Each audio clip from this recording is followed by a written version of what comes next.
Hi friends, അപ്പോൾ ഇന്നത്തെ video എന്ന് പറയുന്നത് ഒരു റിപ്പയറിങ് വീഡിയോ ആണ്. നമ്മുടെ ഹോണ്ട ഷൈൻ, ഹോണ്ട ഡ്രീം യുഗ അതുപോലുള്ള നോർമൽ ടൈപ്പ് സ്പീഡോമീറ്റർ വരുന്ന മോഡൽസിൻ്റെ സ്പീഡോമീറ്റർ കേബിൾ എങ്ങനെയാണ് ചേഞ്ച് ചെയ്യുക എന്നതാണ് നമ്മുടെ ഇന്നത്തെ വീഡിയോ. ഞാൻ ബൈക്ക് രാവിലെ കുറച്ച് ദൂരം ഓടിച്ചതിന് ശേഷം ഈ സ്പീഡോമീറ്ററിന് ഓഡോമീറ്ററിൻ്റെ മീറ്ററിന് ഒരു റെസ്പോൺസും ഇല്ലാതായി. അപ്പോൾ നമ്മുടെ ഈ സ്പീഡോമീറ്ററിൻ്റെ കേബിൾ പോയത് കൊണ്ടാണ് അത് അങ്ങനെ വന്നത്. അപ്പോൾ ആദ്യം തന്നെ ഇത് ചെയ്യാൻ വേണ്ടി നമുക്ക് വേണ്ടത് ഒരു പ്ലസ് ടൈപ്പ് സ്ക്രൂ ഡ്രൈവർ മാത്രമാണ് ഈ ഒരു കേബിൾ റിമൂവ് ചെയ്യാൻ വേണ്ടി വേണ്ടത്. അതിനാദ്യം തന്നെ നമ്മൾ ഈ നമ്പർ ബോർഡ് റിമൂവ് ചെയ്യേണ്ടതാണ്. നമ്പർ ബോർഡ് റിമൂവ് ചെയ്തതിന് ശേഷം ഇതിൻ്റെ അടിയിലായിട്ട് ഈ ഹെഡ് ലാമ്പിൻ്റെ ആ യൂണിറ്റ് മൗണ്ട് ചെയ്തിരിക്കുന്ന ഒരു സ്ക്രൂ നമുക്ക് കാണാൻ പറ്റുന്നതാണ്. ഈ ഹെഡ് ലാമ്പിൻ്റെ യൂണിറ്റിലോട്ട് മൗണ്ട് ചെയ്തിരിക്കുന്ന ഈ സ്ക്രൂ നമ്മൾ റിമൂവ് ചെയ്യണം. ഒരു പ്ലസ് ടൈപ്പ് സ്ക്രൂ ആണ്.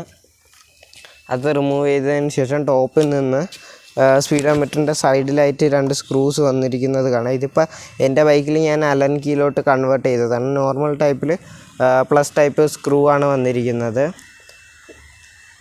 ഈ 2 സൈഡിൽ നമുക്ക് കാണാൻ പറ്റുന്നുണ്ട്. അത് ആദ്യം റിമൂവ് ചെയ്യണം. എന്നിട്ട് ഈ ഹെഡ് ലാമ്പിൻ്റെ ഈ യൂണിറ്റ് സെക്ഷൻ ഊരിയെടുക്കണം.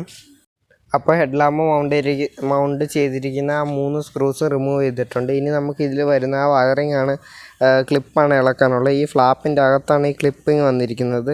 ജസ്റ്റ് അത് ഐഡൻറ്റിഫൈ ചെയ്യാൻ സിമ്പിളാണ്. ഈ ലൈൻ പോകുന്ന ഒറ്റ ക്ലിപ്പ് മാത്രം ഇളക്കിയാൽ മതി.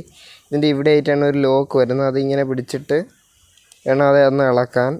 അപ്പോൾ ആ ഹെഡ് ലൈറ്റിൻ്റെ ആ യൂണിറ്റ് അസംബ്ലി ഫുള്ള് റിമൂവ് ചെയ്തിട്ടുണ്ട്. ഇനി നമുക്ക് സ്പീഡോമീറ്ററിൻ്റെ ബാക്ക് ലൈറ്റ് നോക്കുമ്പോൾ നമുക്കിവിടെ ആക്സിലേറ്റർ പോയിരിക്കുന്ന ആ കേബിൾ കാണാൻ പറ്റുന്നുണ്ട്. ഇത് ജസ്റ്റ് ഒന്ന് കൈവച്ചൊന്ന് തിരിച്ച് ലൂസ് ചെയ്യാം.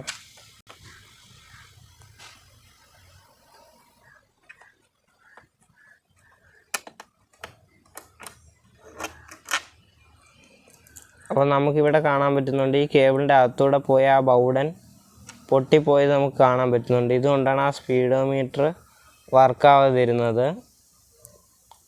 അതിൻ്റെ അകത്ത് പോകുന്ന ആ റോഡാണ്. ഇതിൻ്റെ അകത്തൊരു ഇതിൻ്റെ അറ്റം നോക്കുമ്പോൾ ഒരു സ്ക്വയർ ഷേപ്പിലാണ് ഈ റോഡ് വന്നിരിക്കുന്നത്.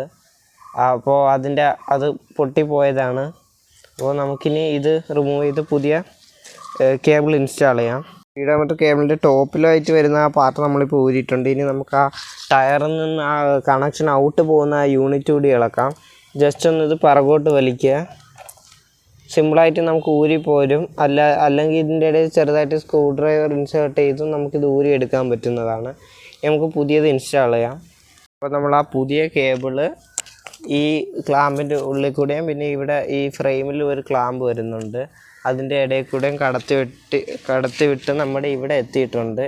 നമുക്ക് ചെയ്യാനുള്ളതെന്ന് വെച്ചാൽ സ്പീഡോമീറ്ററിൻ്റെ റീഡിങ് പോകുന്നതിൻ്റെ അകത്തോട്ട് ഇതിൻ്റെ ആ റോഡിൻ്റെ എൻഡ് ഇത്തിരി തള്ളി കയറ്റി വെക്കണം. ഇപ്പോൾ അത് തട്ടി നിൽക്കുന്നുണ്ട്.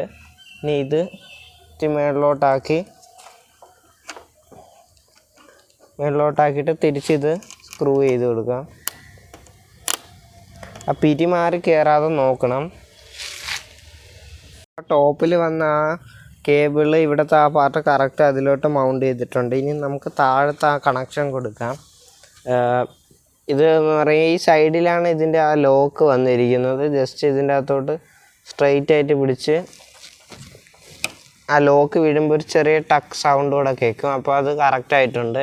ഇനി ഇതിനൊരു ചെറിയൊരു ക്യാപ്പ് കൂടി വന്നിട്ടുണ്ട്. അത് തിരിച്ച് ഇൻസ്റ്റാൾ ചെയ്യാം. അപ്പോൾ നമ്മുടെ ഈ പുതിയ സ്പീഡോമീറ്ററിൻ്റെ അസംബ്ലിങ് കഴിഞ്ഞിട്ടുണ്ട്. ഇനി നമുക്ക് ചെയ്യാനുള്ളതെന്ന് പറഞ്ഞാൽ ആ സ്പീഡോമീറ്ററിൻ്റെ ഈ കണക്ഷനും കൊടുത്ത് ആ അസംബ്ലി തിരിച്ച് റീഇൻസ്റ്റാൾ ചെയ്യുക, നമ്പർ ബോർഡ് ഫിറ്റ് ചെയ്യുക. അപ്പോൾ ഈ വർക്ക് കഴിഞ്ഞു.